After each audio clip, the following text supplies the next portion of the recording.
Alors, camarades peuple d'Afrique, peuple de Côte d'Ivoire, citoyens du monde, mes chers frères et sœurs. Frères, toujours je vous dis ici qu'on est proche de la victoire. C'est-à-dire que quand tu tires sur une corde, ton ami tire, il veut te tirer pour te faire tomber dans le trou. Toi, tu le tires, tu veux faire tomber dans le trou. Et que ça chauffe dans ta main. C'est que lui aussi, là, ça chauffe dans sa main. C'est à ce moment que tu dois redoubler d'efforts. C'est à ce moment-là que tu dois redoubler d'efforts pour le tirer. Et il va tomber. Aujourd'hui, où je vous parle, l'AES, la Russie, ces deux entités-là ont traumatisé notre ennemi commun. L'ennemi du monde libre, qui s'appelle Emmanuel Macron. Le Waworo est devenu zinzin. Il est devenu fou. Frère, la France a tout au plus à peu près 225 Rafales dernière génération. Les avions de chasse là. 225 tout au plus. Macron a décidé de vendre à l'Ukraine 100 Rafales. Or, s'il doit fabriquer les 100 là, ça doit prendre au moins 3 ans, ou bien voire 5 ans. 10 ans là-bas. En tout cas, au moins 3 ans pour fabriquer ces Rafales. Au moins 3 ans. Donc ici, il veut que la guerre continue. Parce que à l'allure où la Russie est en train d'avancer là, 3 ans, on ne peut pas trouver cette guerre encore en cours. Donc, probablement Macron, il va prendre les Rafales là, qu'il a déjà. Il va prendre 100 dedans pour donner à l'Ukraine. Autre chose, pour qu'un pilote soit formé afin de pouvoir utiliser les Rafales là, il faut au moins 3 ans. Accélérer une formation d'au moins 3 ans. Donc, ce qui revient à dire que Macron va prendre non seulement les Rafales qu'il a déjà en disposition, donc ça va lui rester peut-être 125 Rafales, et il va prendre au moins 100 de ses pilotes, de ses pilotes aguerris, des pilotes français aguerris pour envoyer au front, pour aller piloter ces Rafales là. Vous comprenez la folie? Donc on va écouter ici la réponse de la Russie, et puis bon, on va décortiquer. Est-ce que vous comprenez? Macron devient zinzin, il devient fou, et nous, ça nous arrange. Et puis je vais vous expliquer beaucoup de choses. On est parti avec la paix Afrique. Tombé par la voix du porte-parole du Kremlin, Dimitri Peskov, que nous écoutons ensemble. La France continue d'armer le régime de Kiev. Elle le fait aujourd'hui et prévoit de le faire demain. Malheureusement, Paris ne contribue en rien à la paix. Jusqu'à présent, Paris a attisé les sentiments militaires et bellicistes, ce qui ne peut que déplaire. Quels que soient les avions fournis à Kiev, ils ne changeront pas la situation sur le front, ni la dynamique observée non seulement par nous, mais aussi par les experts militaires du monde entier. Non, ça ne va rien changer sur le terrain. Moscou a au moins 1500 avions de chasse. Mais au moins 1500. Qu'on connaît, 1500 avions de chasse. Et ils ont combien? 225. Et donc, ils vont envoyer 100 en Ukraine. Bon, les 100 que vous allez envoyer en Ukraine là, c'est pour quoi faire? 100 face à 1500. C'est quoi faire? C'est pour faire quoi? C'est pas vous distraire les gens. En réalité, non seulement Macron veut engager la France dans une guerre contre la Russie, ça il faut le dire, parce que le Waworo veut faire 3e mandat. Oui. Il veut faire revenir la monarchie. Mais il veut détruire la France. Et nous, ça nous arrange. Je le dis. Macron veut détruire la France et nous, ça nous arrange. Oui, ça nous arrange. Yéli, ça nous arrange. Donc, il veut créer une guerre. Parce que lui-même, il avait dit, il y a 1 an auparavant, il avait dit que la Russie, que personne ne devrait envoyer des avions de chasse en Russie, en Ukraine. Même les F-16 américains, il y avait eu des discussions et puis bon, je crois qu'il y a 6 qui ont été envoyés, puis ils ont été détruits en même temps. 6, il y a 6 ou 7 là qui ont été envoyés, ils ont été détruits en même temps. On n'a plus parlé de cette histoire des F-16. C'est lui maintenant qui va envoyer les rafales. 100 personne n'a encore osé faire ça. Oh, c'est une ligne rouge de la Russie. Donc, si Macron fait ça, qu'est-ce qu'il recherche? Il cherche à rentrer en guerre contre la Russie. Si des Français attaquent la Russie, qu'est-ce qu'il cherche? C'est pas pour rentrer en guerre contre la Russie. Et il pense que l'OTAN va le suivre. Il pense que Trump va le suivre. Il est bête. Il pense que Trump va jamais le suivre. Mais regardez dans l'histoire des guerres, que ce soit la Première Guerre mondiale, la Deuxième Guerre mondiale, les États-Unis ne se sont jamais engagés facilement. Jamais. Deuxième Guerre mondiale, là, si ce n'était pas l'attaque de Pearl Harbor où les Japonais ont attaqué les navires américains, ils n'étaient pas rentrés en guerre. L'Angleterre était restée seule face à Hitler. Les Américains ne sont jamais rentrés en guerre. Toi, tu parles qu'ils vont rentrer en guerre parce que toi, tu allais provoquer Poutine, quoi. Poutine va détruire le pays, là, puis comment va, non? Puis il n'y a rien qui va se passer. Est-ce que vous comprenez? Donc, moi, c'est ce que le président Ibrahim Traoré a dit ici. Lui, il craint pour les Français. Mais Macron nous arrange. Macron nous arrange. Nous, ses ennemis, il nous arrange. Mais lui, il craint pour les Français. Et moi, je crains pour les Français. Mais Macron nous arrange. Parce que les Français, là, ce n'est pas eux tous qui sont d'accord avec sa politique de vague en guerre. Ce n'est pas eux tous. Le Ouattara, il veut rentrer, il veut engager la France dans la guerre pour se donner la légitimité de rester au pouvoir pendant au moins combien d'années? Mais il veut faire durer cette guerre. Il veut faire durer la guerre. Il veut créer une 3e guerre mondiale pour changer le cours des choses. Vous comprenez ça? Pour se donner la légitimité de venir attaquer l'AES. Et il ne faut pas qu'on s'étonne si demain on observe des rafales ukrainiens dans le Sahel.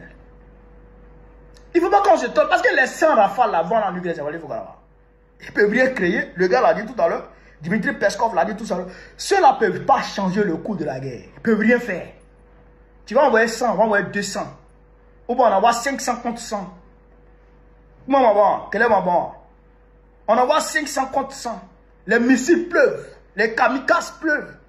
Tu vas faire quoi? Tu ne peux rien faire. Les 100 là ne peuvent rien créer.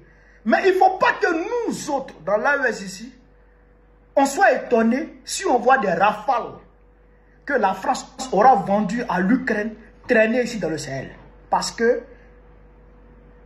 ils en sont capables. On a vu des drones ukrainiens qui ont attaqué ici les Maliens à Tizawaten. Et des Ukrainiens ont dit ici que c'est eux qui ont aidé les gens à attaquer le Mali. Des officiels ukrainiens, l'ambassadeur et d'autres personnes qui ont dit ça. L'ambassadeur de l'Ukraine au Sénégal et le chef de service de renseignement de l'Ukraine, je pense bien, qui ont dit ça. L'Ukraine est un État proxy au service de l'Occident, un État proxy au service de la France. La France l'utilise pour attaquer, la France l'utilise pour armer, la France l'utilise pour déstabiliser. Ça, il faut qu'on retienne ça. Il y a les Ukrainiens qui ont été vus au Nigeria, il y en a qui ont été vus au Mali, il y en a qui ont été vus au Niger. Donc ça là, il ne faut pas qu'on oublie ce paramètre-là. Il faut que Macron sache que nous, on sait ça. Nous, on sait que les rafales qui s'en vont, qui vont en Ukraine, là, beaucoup, peut-être 2 ou 3, en tout cas certains seront envoyés ici dans le Sahel. Mais on le tient à l'œil. On le tient à l'œil. On n'a pas peur de la France. On n'a pas peur de la France. La France ne peut pas nous effrayer. Tu vas envoyer des rafales là, tu as même trouvé que je suis devant toi ici. Mais si on a attrapé un rafale là, ça va se passer. Ça a mal s'est passé. Ça a très mal s'est passé. Donc, je voudrais dire aux Ivoiriens que notre ennemi commun est en train de souffrir. Ne disons pas que nous avons perdu le combat en Côte d'Ivoire. Non, le combat là, ça ne fait que commencer. Il y a d'autres mots d'ordre qui vous seront donnés incessamment. Des mots d'ordre seront donnés incessamment. On est en train de se réorganiser. Des mots d'ordre seront donnés incessamment. Ça, ne vous inquiétez même pas. Vous comprenez? Quand le général de Gaulle, quand la France a été vaincue par l'Allemagne, et que Philippe Pétain a choisi de collaborer avec Hitler, il a même donné des militaires français à Hitler pour aller combattre la Russie. Ceux qui sont venus les coloniser. Ah, il a pris des soldats pour donner à ses colons. L'Allemagne a colonisé la France.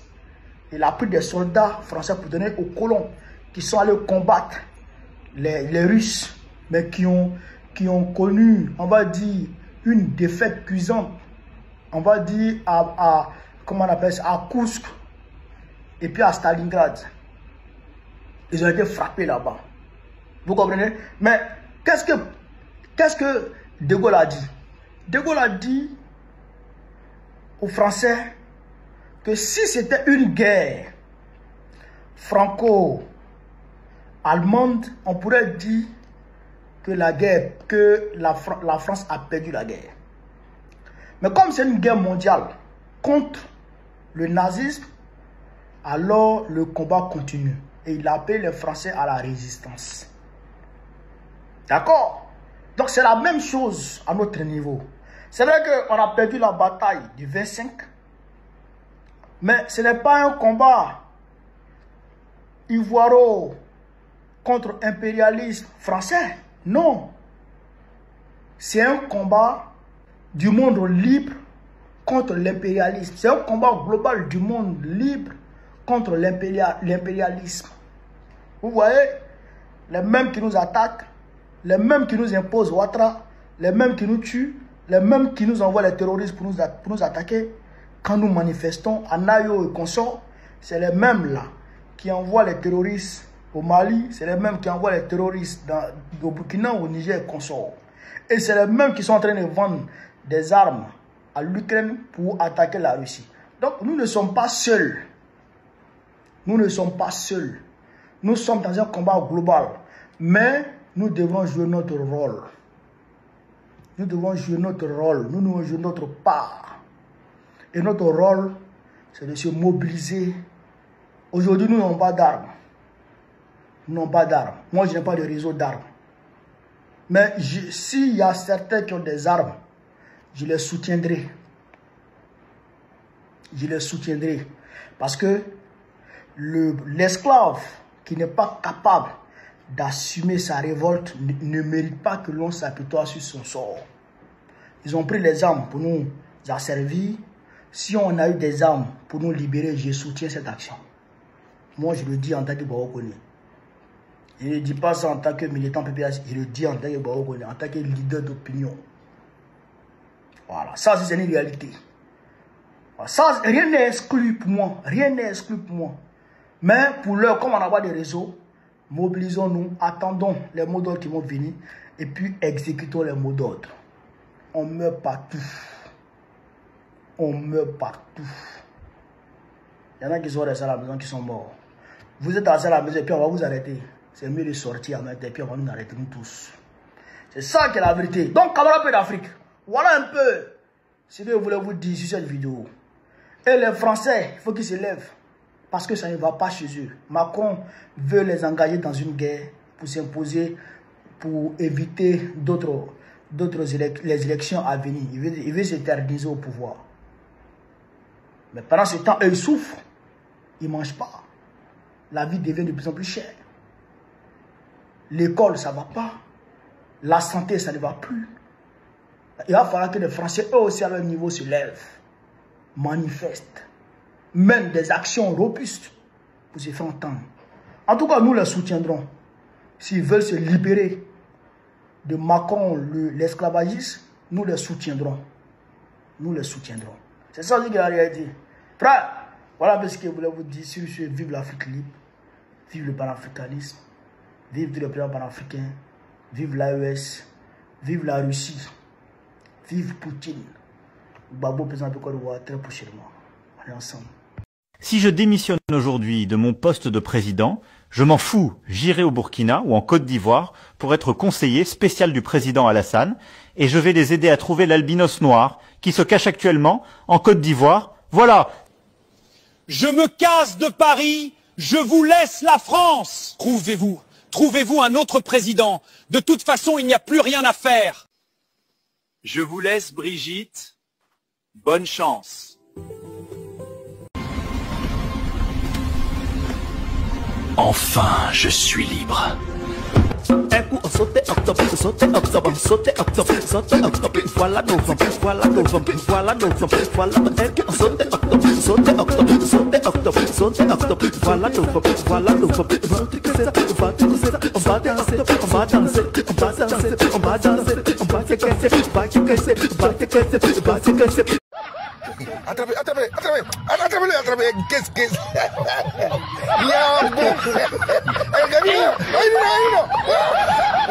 Je donne un rendez-vous. Il sera assis à terre et puis on va lui donner.